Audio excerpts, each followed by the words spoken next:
Well, what I like to do today is to take a little journey with you. Maybe an imaginary journey. A journey to another world. Well, it's actually exactly identical to our world. It's a parallel universe. And it's another world that's almost exactly the same as ours, except everyone that's born there in this world has a unique feature. And everyone has it for their entire life there. And it's really not unusual for everybody because everybody has the feature, so nobody even notices. But everybody there wears glasses.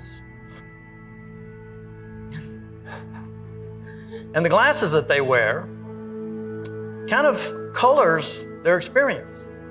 Right? And so as it turns out, almost 80%, almost 85% of the people in this world wear gray glasses. And the energy, the vibration, the consciousness of that population of gray glasses has several attributes, several features. We'll talk about that a little bit. The interesting thing is, although it's only about 80%, which is a pretty significant number of people, they don't see any other. Everybody they see is wearing gray glasses. They don't see that anybody else has any other consciousness, any other vision, any other ability to see things other than the way they see things. So we'll define that a little bit and talk about that level of consciousness. That level of consciousness is really the hallmark, the best identifier that we could point to would be a consciousness of fear. Another one that is pretty common that we could identify would be a consciousness called victim consciousness. And it's a consciousness where we really, each of these individuals feel separate and alone.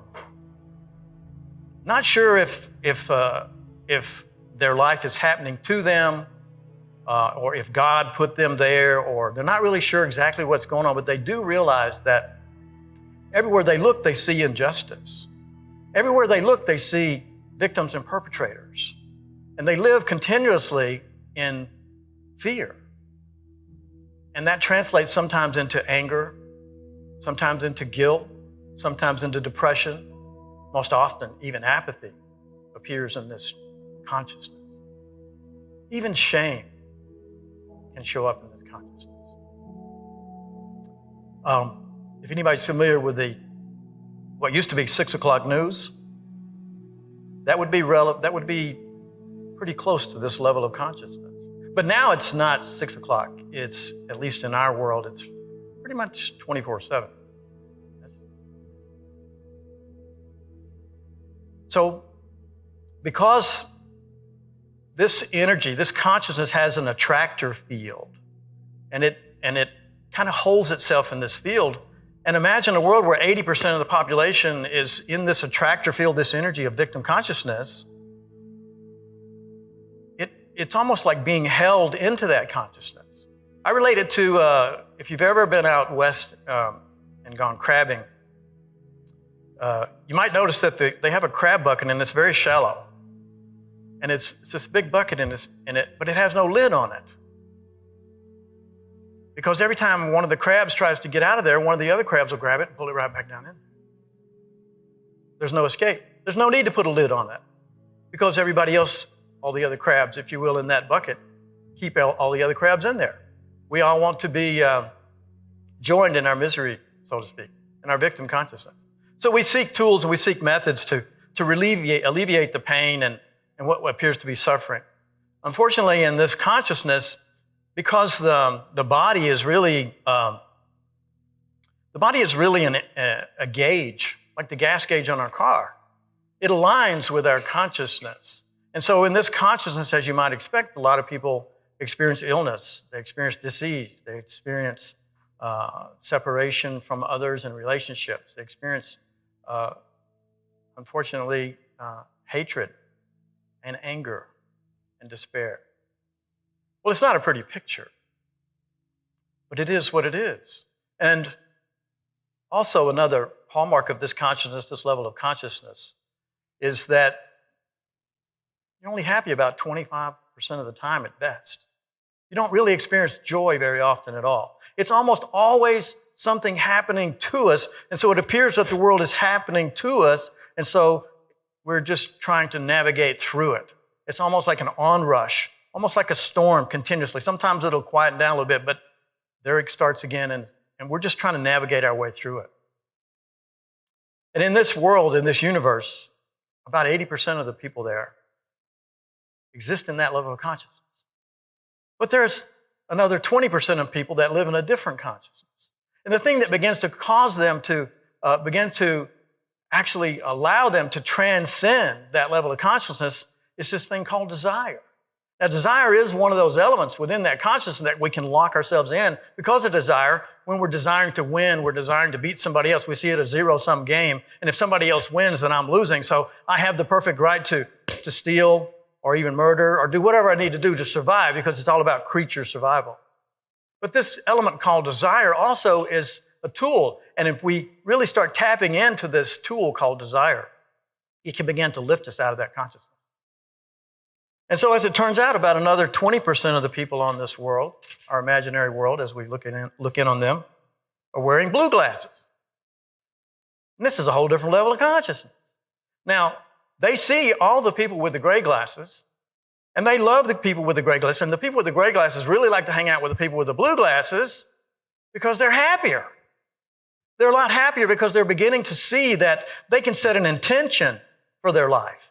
They're not really victimized by life. They're beginning to realize that they actually have some amount of control, that they can begin to manifest abundance in their life. They can begin to manifest relationship. They can manifest health. They can begin to have some control. And so they can control their experience of life.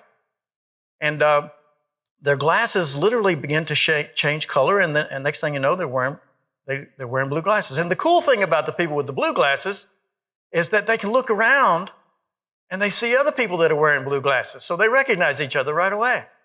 Look around the room. You see anybody with blue glasses in the room? People that may be a little bit more comfortable in their skin, a little bit more loving, maybe a little bit more forgiving, maybe a little bit more willing, maybe a little bit more allowing. See, these are the hallmarks, these are the attributes of those who have, I'm going to say, ascended in consciousness to the next level of consciousness. And as it turned out in our parallel world that about 20% of the people there are wearing blue glasses. They're in that consciousness level. Now, the hallmark of this consciousness level is that they literally kind of, again, following their intention and following their desire, they begin to be more willing.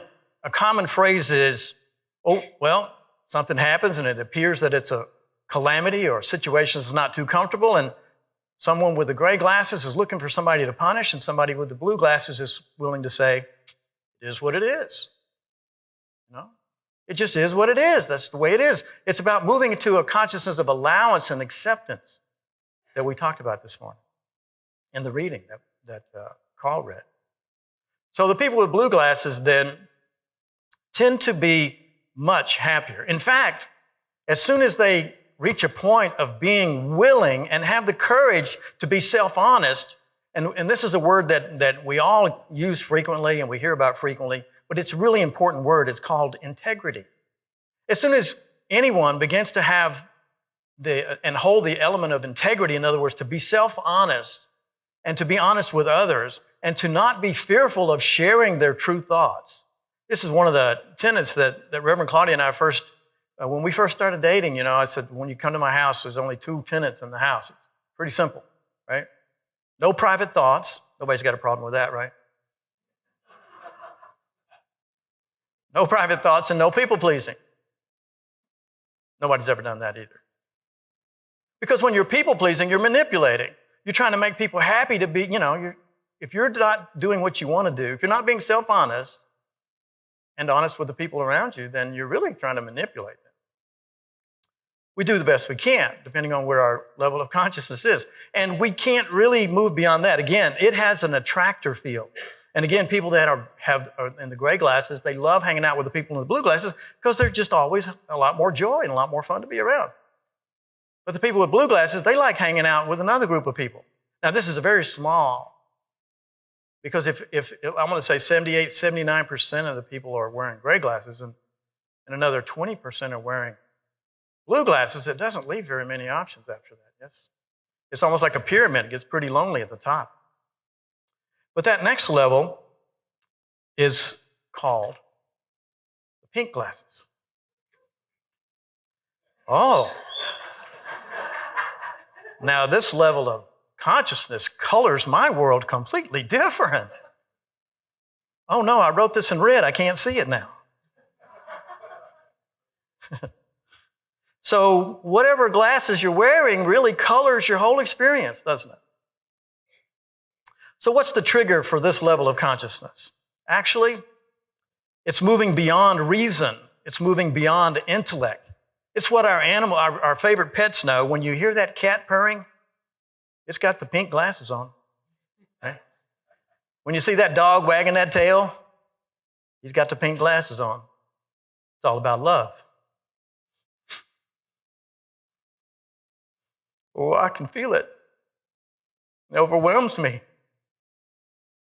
I come here because I feel it here. I need it. I need to be in your company.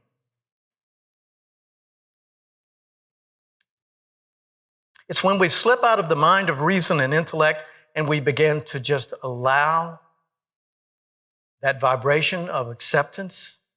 Another word that is our whole theme for this month is called forgiveness. And forgiveness is simply to move back before we gave. Like we say, foreclosure. Nobody knows what that is, but a foreclosure is moving back before you had a closure on the mortgage, yes? Forgiveness is moving back before you gave something. What would that be that you gave? What do we need to move back before we gave? It's called judgment. Simple. Not easy. It's called forgiveness. Moving back before we gave judgment. And what do we see with anyone and everyone when we withhold judgment? What's left? What is left to witness? Innocence. Before you color someone with your thoughts, your consciousness, whatever that may be, gray, blue, pink, you're painting a whole different picture of this person or this situation or this thing. It doesn't matter if it's our pets or the world or the news or our neighbors or our brothers and sisters or our spouse, our parents, the people in our community. If we withhold judgment, that's huge. But to go back before you gave judgment, wow, that's really something. Because the only thing that's possible for you to experience before you lay judgment on it is innocence. Love now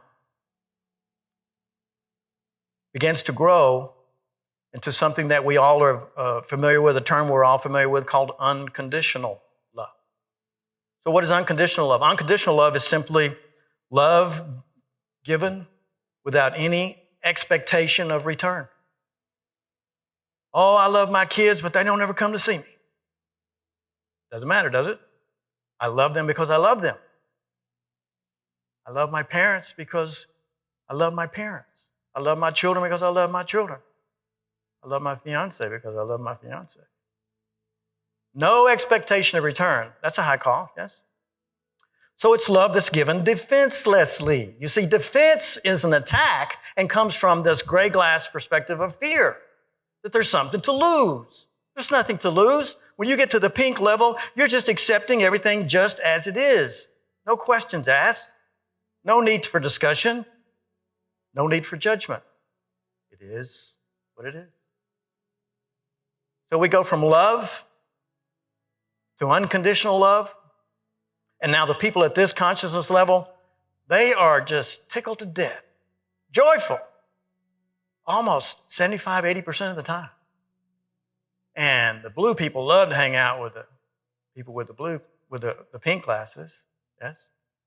People with blue glasses always want to hang out with the people with the blue glasses because they feel that energy. And the attractor field that I was referring to grows exponentially.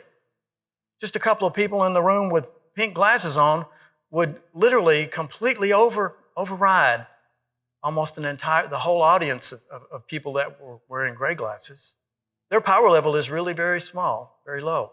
Where someone with blue glasses is huge, exponentially huge. And then someone with pink glasses, exponentially bigger than that. Joyful almost all the time. And when anything comes up, it doesn't trip you up for 3 years, 3 months, or 30 years. In my case, sometimes, right? We look back, and that's called a grievance or something that vengeance and things like that. We hold that for decades sometimes. Well, somebody with pink glasses on, something triggers them, and boom, they drop it within seconds. Within seconds. And so they're really joyful almost all the time. But while there's only a small number of people at that level of consciousness in our imaginary world today, there is one more level of consciousness, right? And in the song that Susan was singing, she said, "I can see clearly now," right? It's the clear glasses, right? I can see clearly. This is what we might refer to now as a level of surrender. So we moved from desire and intention and allowance. Now we've moved to surrender. We surrender all to the voice, this inner voice of wisdom within us, which is this vibration of love. And it is a voice of wisdom. It can guide us, but we have to connect with it. We have to join with it. We have to ask, are you there? And listen, not fill in the blanks. Ask for the truth and be willing to listen for it, not fill it in for yourself. And so the people in our imaginary world, a very small percentage of people, but a very powerful group of people, some that are in this room with you right now, are operating at this level of consciousness, and they can see you very clearly. One of my favorite phrases when I consider that would be, and Claudia mentions it, Reverend Claudia mentions it sometimes, she'll say, when I'm looking at my cat, I go, well, I see you. You ever look at someone that you love and just look in their eyes and just say, hey, I see you. What do I see? I see the Christ in you. I see the innocence. I see the love. There's nothing to judge. Not because you're acting good, but because you are good. You're created perfect, neither behind the point of perfection nor advancing toward it, and you must see yourself therefrom. And the best way for you to see yourself from that place is to see your brothers and sisters from that place. When you withhold judgment, or when you move back before judgment and you really are seeing the innocence in your brothers and sisters, then you're seeing your own reflection. Because there's never been anything else there except your own reflection. You can't ever judge anybody for anything that you haven't already found yourself guilty of and judged yourself for and have not forgiven yourself for. That's why you're projecting it out on the world. So we're going to come back to our world now. And we're going to consider our sister world, our parallel universe. And we're just going to allow the opportunity to consider, what color glasses are we going to wear this week? Right? Because we have a choice. We have a choice.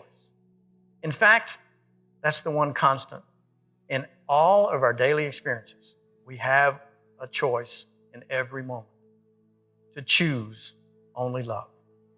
Just like in the reading that Carl said, he said, as you move more and more and more into mastery, and that's what this is. This is mastery. This is about mastery. This is about evolving consciously into mastery of what? Of yourself.